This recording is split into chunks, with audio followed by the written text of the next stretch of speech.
أشرقت نفسي بنور من فؤادي حينما رددت يا رب العباد. Let's understand the concept of God in Islam.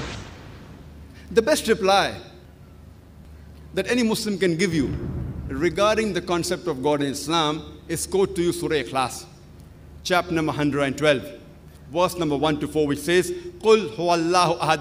Say, He is Allah one and only. Allah Hus-Samad.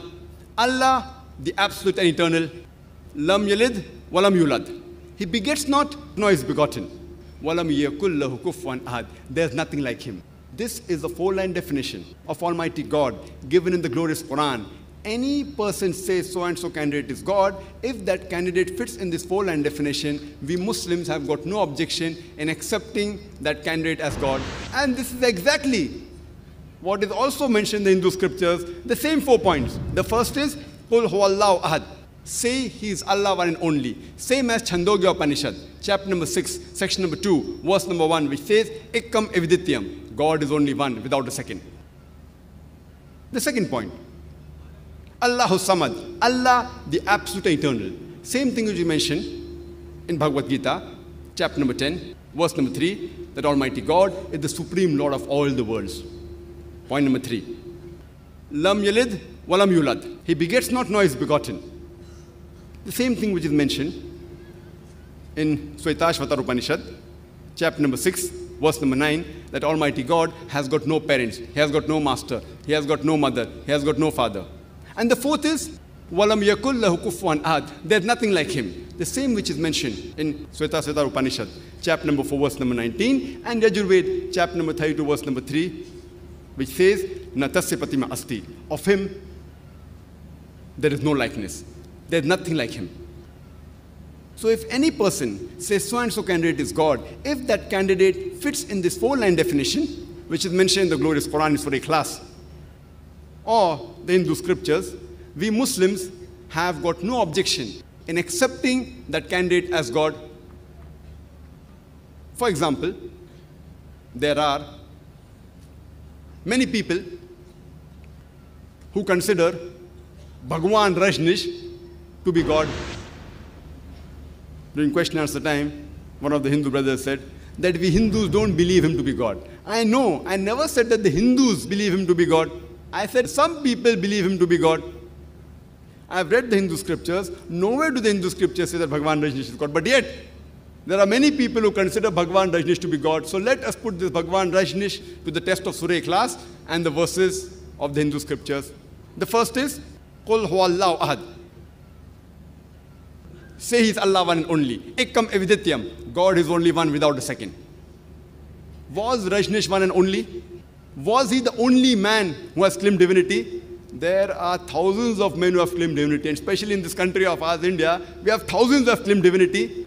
He's not the only one. But a Rajneesh Bhakt will say, no, he's unique, he's the only one. So let's go to the next test. Allah Hus-Samad. Allah, the absolute eternal. Was Rajneesh absolute eternal?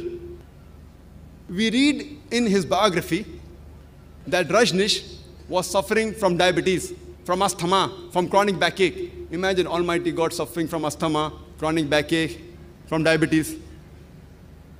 The third test, Lam yalid walam yulad. He begets not, nor is begotten. We know that Rajneesh was born in the state of Madhya Pradesh. He had a mother and father. In 1981, he goes to America. And in the state of Oregon, he starts his own township known as Rajneeshpuram. And he takes thousands of Americans for a ride. Later on, the American government, they arrest him and they put him behind bars. And he says that the American government, they gave me slow poisoning in the jail. Imagine Almighty God being slow poisoned. And in 1985, the American government, they kick him out of USA and he comes back to India, and in the city of Pune, he has his own center, which is today known as the Osho Commune. And if you go to his center, Osho Commune, it's mentioned on his tombstone, Bhagwan Rajneesh, Osho Rajneesh, never born, never died. but visited the earth from the 11th of December 1931 to the 19th of January 1990. Never born, never died, but visited the earth from the 11th of December 1931 to the 19th of January 1990. They forgot to mention on his tombstone that he was not given visas to 21 different countries of the world. Imagine Almighty God coming in this world to visit the world and requires visas to enter different countries. And the Archbishop of Greece said, if you don't remove Rajneesh out of this country, we'll burn his house and the house of his disciple. And the last test, وَلَمْ يَكُلْ لَهُ كُفْوًا أَحَدٌ. There's nothing like him. It's so stringent that no one besides the true Almighty God can pass. The moment you can compare God to anything in this world, he is not God. We know that Rajneesh, he had a white beard. He had 2 eyes, 1 nose, 1 mouth, 2 hands like the human beings. The moment you can compare God to anything in this world, he is not God. وَلَمْ يَكُلْ لَهُ كُفْوًا أَحَدٌ. For example, if someone says that Almighty God is 1,000 times stronger than Arnold Schwarzenegger. You may have heard the name of Arnold Schwarzenegger, the person who got the title Mr. Universe, the strongest man in the world. If someone says Almighty God is 1,000 times stronger than Arnold Schwarzenegger, the moment you can compare God to anyone, whether it be 1,000 times or 1,000,000 times, whether it be Arnold Schwarzenegger or Dara Singh or King Kong, the moment you can compare God to anything in this world, he is not God. وَلَمْ يَكُلْ لَهُ كُفْوًا أَحَدٌ. There's nothing like him.